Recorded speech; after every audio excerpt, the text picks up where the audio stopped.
Today, destroying tent cities doesn't solve the housing problem.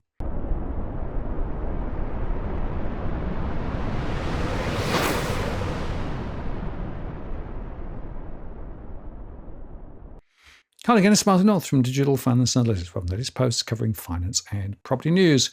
Migration to Australia remains too high and has directly and indirectly caused a massive rise in homelessness. Tent cities have sprung up, and some councils are now trying to clear them by moving homeless people on. So today, we'll look at what caused the problem and what this means for the homeless. We have to start with the sky-high migration. The ABS recently reported that for the year ended 30th of June, net overseas migration was 446,000 in the year 23 to 24, down from 536,000 a year earlier, and that migrant arrivals decreased 10% to 667,000 from 739,000 arrivals a year earlier, with the largest group of migrant arrivals being temporary students, with 207,000 people. Migrant departures increased 8% to 221,000 from 204,000 departures a year earlier. And overall, the population grew in the year ended 30th of June 2024 by 2.1%, or 552,000 people. Now, there's a lot of misinformation flying around about these numbers. One classic is from Alan Gamlin from the ANU, who recently claimed that by March 2024, net overseas migration added 31,000 fewer people to the population than it would have if migration had stayed at 2019 levels. Basically, net overseas migration added 168,000 fewer people to Australia's population between 2019 and 24 than if the net overseas migration had followed the long-term trends from 2013 to 2019. What's clear is that Australia has experienced less migration since the onset of the pandemic, not more. Well, this echoes claims from Albo quite recently that high migration is just catch-up, but the data tells a very different story. If you use data from the ABS, between the third quarter of 2013 and the third quarter of 2019, Australia's annual net overseas migration averaged 223,200. But between the third quarter of 2019 and the third quarter of 2024, Australia's net overseas migration averaged 272,620. The Albanese government's first budget, released in October 2022, forecast net overseas migration of 470,000 over the first two financial years. That's 2022-23 and 23-24. The federal budget from May forecast net overseas migration of 260,000 for this financial year. That's 24-25. And Wednesday's mid-year economic and fiscal update, the MyEFO, upgraded the net migration forecast for 24-25 by 80,000 people to 340,000. Every single budget and MyEFO released by Labor since it was elected has badly underestimated Australia's net overseas migration. In the year 22-23, it began at 235,000, rose to 400,000 and ended up at 535,500. In the year 23-24, it began at 215,000, rose to 395,000 and ended up at 446,000. And in 24-25, it began at 260,000 and was revised to 340,000. Now, Treasurer Jim Chalmers' explanation of the latest migration blowout was, well, a bad joke. People are just staying for longer. I haven't seen a more granular sense than that, Chalmers claimed. While the number of new arrivals is declining in line with expectations that budget departures were lower than expected in 23 and 24, departures are expected to pick up over 24-25, albeit at a slower rate than anticipated at the budget. Well, really, is that the best you can do? Although I do agree that more people are looking to leave Australia at the moment. I see that in a number of my one-to-one conversations. I wonder why.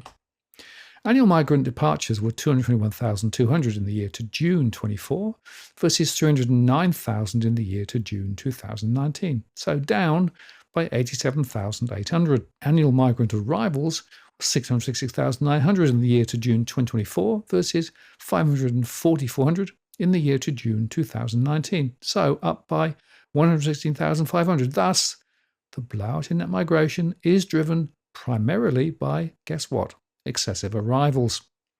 Regardless, the fact that migrants are refusing to leave is not a legitimate excuse, since it has been driven up by the blowout in bridging visas, including fake students claiming asylum.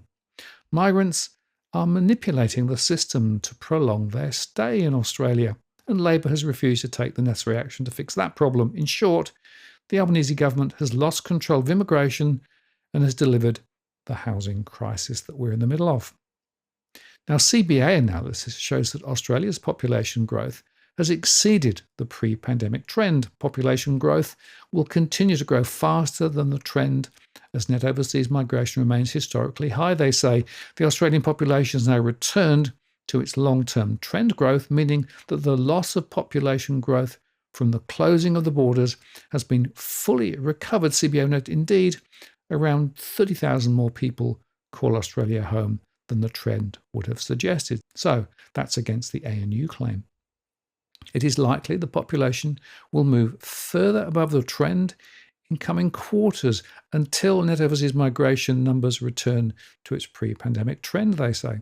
As a result, the demand for somewhere to live is running hot, as represented in the rental crisis, as rents spiral out of the range of many people, and by the way, help to keep inflation up, causing the RBA to hold interest rates higher for longer and putting more pressure on the rest of the economy and on households. And of course, building approvals are way down as the Albanese government's target of 1.2 million homes over 5 years continues to flounder.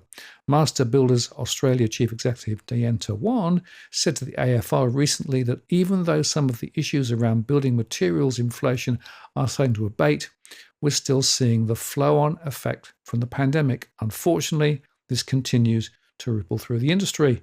And separately, she warned on 4BC that Australia would miss its 1.2 million housing targets by more than 400,000 homes.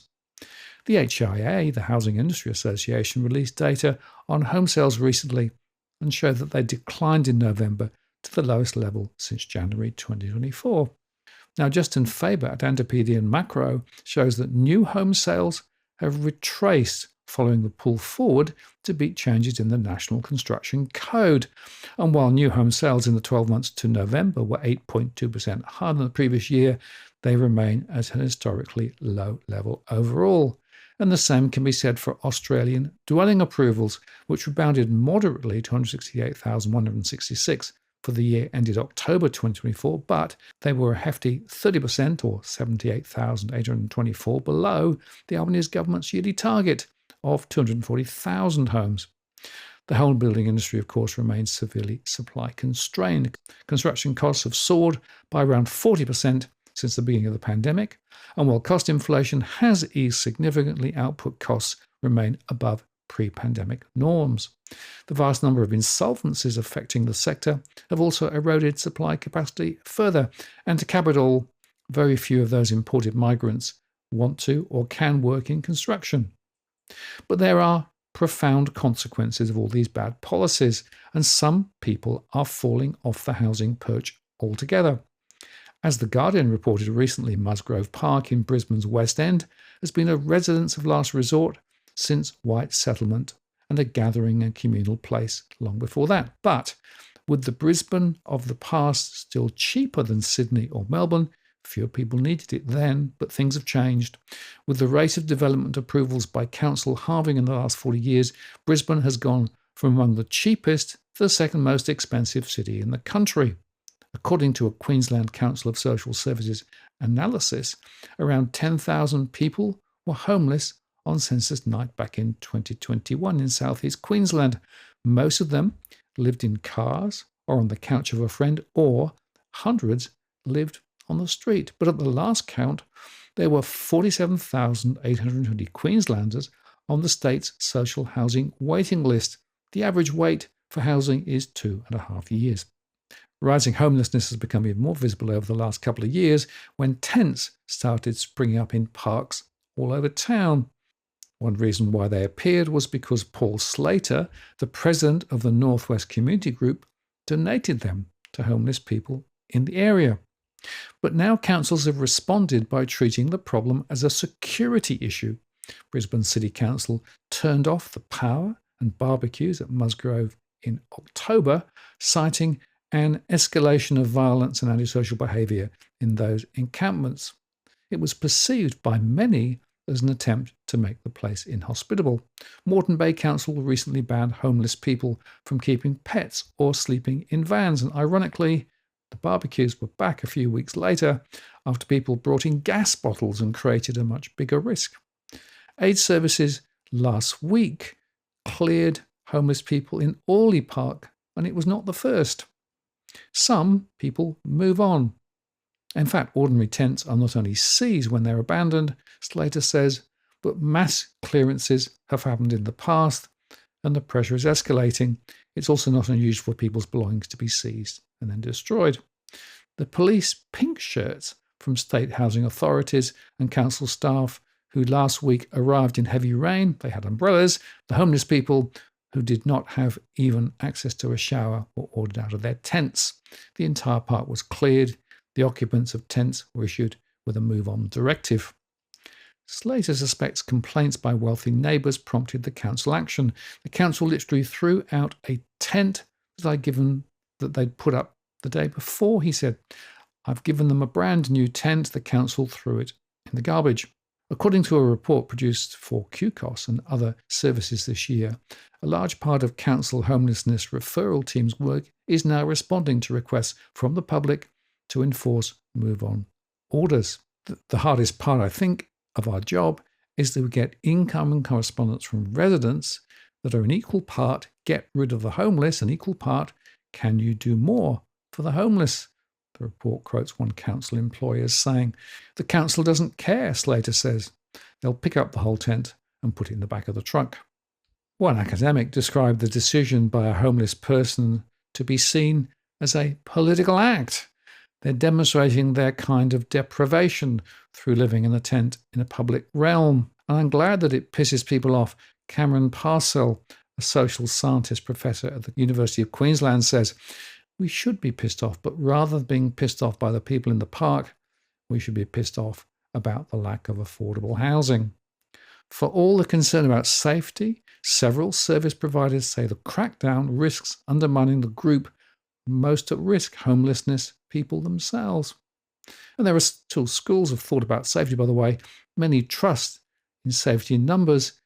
Clearing a park forces people to adopt the other approach, staying out of sight. That doesn't always work. Many believe the crackdown is not about safety at all, but about visibility. Keeping homelessness people apart keeps them out of sight. Now, there's one important point about the Guardian article, and that is that there is no reference at all to the migration problem and how that caused the issue in the first place. But my point is that homelessness could be eased if migration was pulled significantly lower, allowing time to catch up on building and to get people into homes. But no, federal government keeps the tap open and councils are moving homeless people on from pillar to post. This simply doesn't solve the problem, and I think the social consequences ahead will be enormous. I'm Martin North from Digital Finance Analytics. Many thanks for watching, and I'll see you again next time.